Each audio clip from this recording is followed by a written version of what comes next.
Assalamualaikum warahmatullahi wabarakatuh. Nama saya Mega. Ini adalah video kedua saya. Sebelumnya maaf karena masih belum bisa melanjutkan video yang KFD. Hari ini saya akan membuat video tentang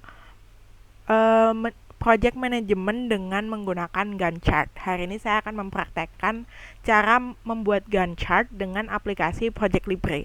Nanti link download aplikasinya saya sertakan di description box. Jadi sebelumnya saya akan menjelaskan tentang project management sendiri. Jadi project management ini bisa dijelaskan sebagai proses pengalokasian sumber daya yang digunakan untuk menyelesaikan suatu tujuan tertentu dari sebuah tim atau organisasi dengan melakukan planning, scheduling, dan controlling serangkaian aktivitas dalam waktu yang telah ditentukan untuk memenuhi ekspektasi kinerja dari tim atau organisasi tersebut. Jadi teknik untuk melakukan project management ini sendiri itu sebenarnya ada banyak. Salah satunya adalah dengan Gantt chart. Gantt chart ini sendiri digunakan untuk memberitahu waktu dari aktivitas individu di suatu proyek dan dapat melihat progres dari suatu proyek. Jadi ketika suatu aktivitas itu molor, maka aktivitas selanjutnya itu bisa diketahui kapan terakhir dari proyek tersebut selesai. Nah, kemudian kita akan langsung mempraktekkan di aplikasinya. Ini adalah gambaran dari Project Libre. Yang pertama kita akan membuat new. Kita klik tombol new di sini, lalu kita membuat project name-nya. Project name-nya kita buat proses pembuatan produk baru. Lalu manajernya bisa diisi dengan nama kalian. Di sini saya isi nama saya. Lalu start date di sini bisa diganti dengan tanggal yang diinginkan oleh kalian. Di sini saya memakai tanggal hari ini. Lalu ketika ada notes tambahan atau catatan tambahan bisa ditulis di sini. Lalu klik OK dan tampilannya akan menjadi seperti ini.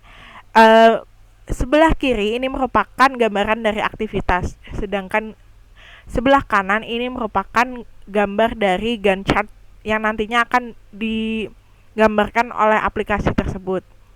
Jadi saya akan jelaskan secara singkat. Yang pertama itu di sini ada nama aktivitas, lalu ada durasi berapa lama aktivitas tersebut akan dijalankan, lalu ada start, kapan aktivitas tersebut mulai, dan finish, kapan aktivitas tersebut selesai. Lalu ada predecessor. Predecessor di sini adalah aktivitas pendahulu dari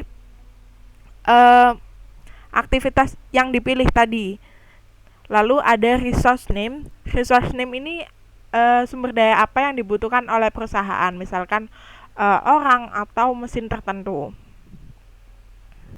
Nah, langkah pertama yang kita harus lakukan adalah membreakdown aktivitas-aktivitas inti dari suatu project tersebut. Misalkan dalam pembuatan produk baru akan diperlukan proses research and development, lalu diperlukan proses desain, proses pengembangan produk, dan proses produksi. Itu merupakan aktivitas inti dari proses dari pembuatan produk baru.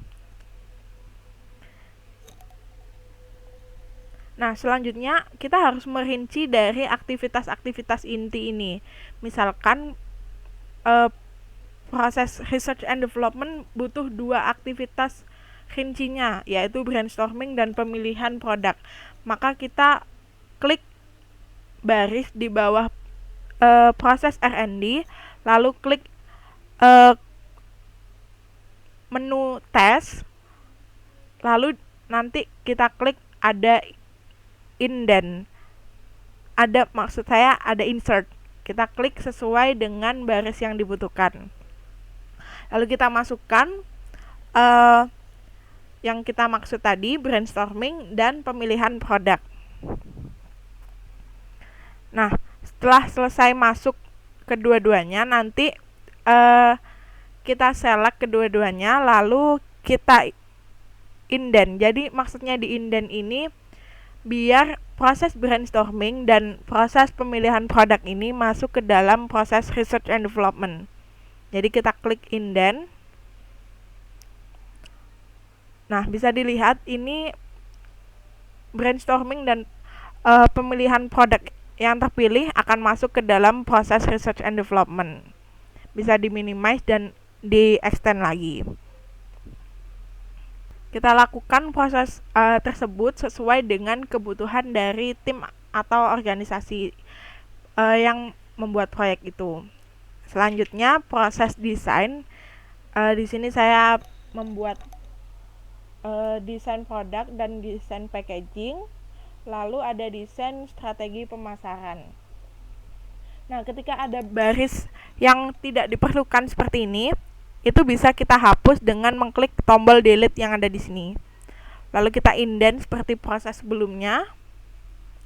Proses pengembangan produk kita lakukan, kita insert baris baru.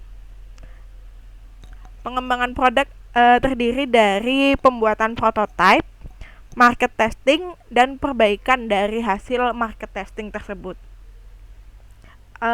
Inti dari aktivitas ini bisa kalian ubah-ubah sesuai dengan kebutuhan kalian. Ini saya hanya memberi contoh saja.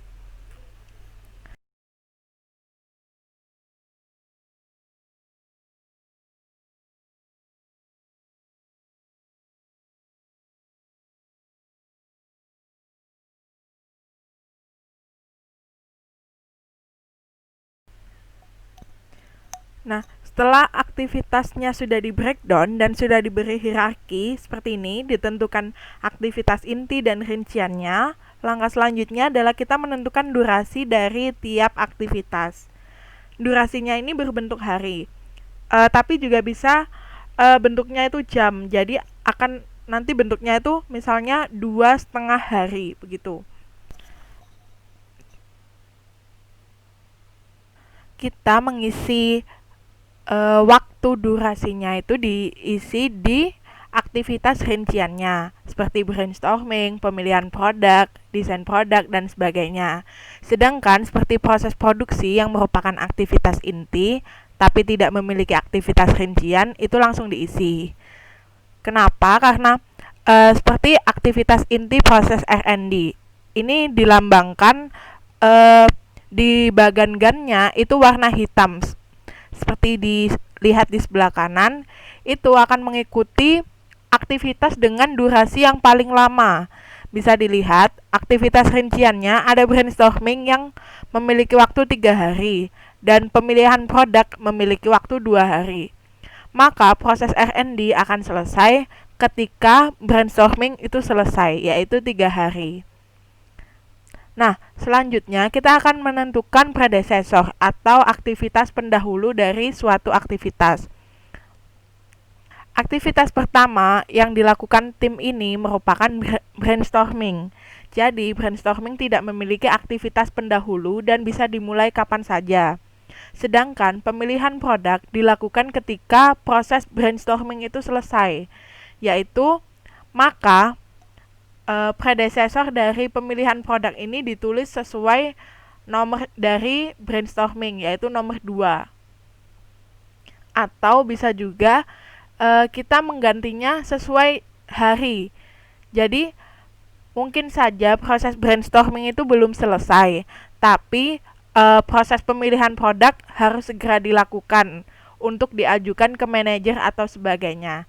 Jadi bisa dimulai dalam hari tertentu. Bisa dilihat ketika saya mengubah waktu mulai dari aktivitas pemilihan produk, maka di sebelah kanan di bagian GAN-nya akan juga berubah, sehingga turut mempengaruhi waktu dari suatu aktivitas inti. Bisa dilihat, proses R&D memiliki waktu durasi 4 hari sekarang, karena dihitung dari tanggal dibagankan itu mulai dari Senin, Selasa, Rabu, dan berakhir di hari Kamis, yaitu ketika proses pemilihan produk selesai. Nah, selanjutnya kita juga menentukan proses desain akan dilakukan ketika proses pemilihan produk itu selesai dilakukan. Maka proses desain memiliki predecessor nomor 3 yang merupakan pemilihan produk. Begitu pula dengan desain produk dan desain packaging. Dilakukan ketika produk sudah dipilih, yaitu ketika nomor 3 selesai dilakukan, jadi memiliki predesesor nomor 3. Sedangkan desain strategi pemasaran bisa dilakukan kapanpun, tapi karena proses desain memiliki predesesor nomor 3, maka di bagan GAN-nya dia akan mengikuti waktu mulai dari proses desain. Jadi bisa dilihat di bagan GAN-nya, proses desain memiliki waktu 3 hari, yaitu dimulai hari Jumat dan berakhir hari Selasa, karena hari Sabtu dan hari Minggu merupakan hari libur. Selanjutnya kita melakukan seperti yang kita lakukan pada aktivitas inti proses desain. Pada proses pengembangan produk dilakukan ketika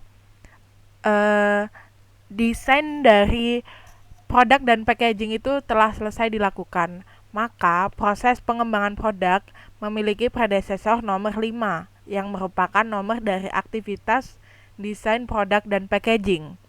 Pembuatan prototipe juga sama seperti aktivitas intinya, dilakukan ketika desain produk dan packaging sudah selesai, maka baru bisa dilakukan pembuatan prototipe. Sedangkan market testing bisa dilakukan ketika prototipe yang dihasilkan oleh tim itu sudah menghasilkan prototipe atau hasil yang siap diuji coba dalam market testing. Maka market testing memiliki predesesor nomor 8 yang merupakan nomor dari aktivitas pembuatan prototipe. Selanjutnya merupakan aktivitas perbaikan. Aktivitas perbaikan ini membutuhkan hasil dari market testing karena apa kata pelanggan, apakah pelanggan menginginkan produk dengan fitur yang seperti ini atau tidak, maka diperlukan proses perbaikan. Begitu pula dengan proses produksi. Proses produksi dihasilkan ketika proses perbaikan itu selesai, maka predesesor dari proses produksi adalah nomor 10 yang merupakan nomor dari aktivitas perbaikan. Seperti itu. Bisa dilihat pada bagan GAN yang sebelah kanan, titik atau garis yang berwarna merah itu merupakan aktivitas kritis atau critical activity. Jadi ketika aktivitas kritis ini molor, maka akan mempengaruhi panjang dari proyek tersebut. Jadi aktivitas kritis ini tidak boleh molor, atau panjang proyek itu atau durasi dari proyek itu akan ikut molor. Sedangkan kotak yang berwarna biru ini itu memiliki batas toleransi kemoloran sesuai dengan aktivitas intinya yang dilambangkan dengan bagan hitam ini yang di atasnya itu. Lalu langkah terakhirnya saya biasanya akan membuat judul dari proyeknya. Judul proyek akan saya letakkan di paling atas. Kita insert baris seperti langkah awal pada atas proses R&D, lalu memasukkan pembuatan produk baru yang merupakan project ini, nama project ini. Lalu semuanya saya pilih, saya select, lalu saya indent. Jadi semuanya akan masuk ke dalam pembuatan produk baru. Nah, di pembuatan produk baru bisa dilihat durasinya merupakan 24 hari. Ini merupakan jumlah hari dari total project. Seperti itu. Nah, ketika sudah selesai menginput seluruh rincian dari aktivitas, maka bagan GAN-nya telah selesai. Dan langkah terakhir merupakan menyimpan bagan GAN proyek ini ke dalam bentuk PDF yang mungkin bisa di print atau sebagainya. Pada menu file di submenu print ada 3 pilihan, yaitu print, preview, dan save to PDF. Kali ini saya akan melihatkan previewnya sebentar. Jadi teman-teman bisa melihat bagaimana bentuk GAN chart dan rincian aktivitasnya ketika di print dalam kertas. Teman-teman juga bisa milih bentuk kertasnya, jadi seperti ini. Ketika saya pilih kertas A3, maka bentuknya akan menjadi seperti ini. Sekian video kali ini, semoga video tutorial ini membantu dan sampai jumpa di video selanjutnya.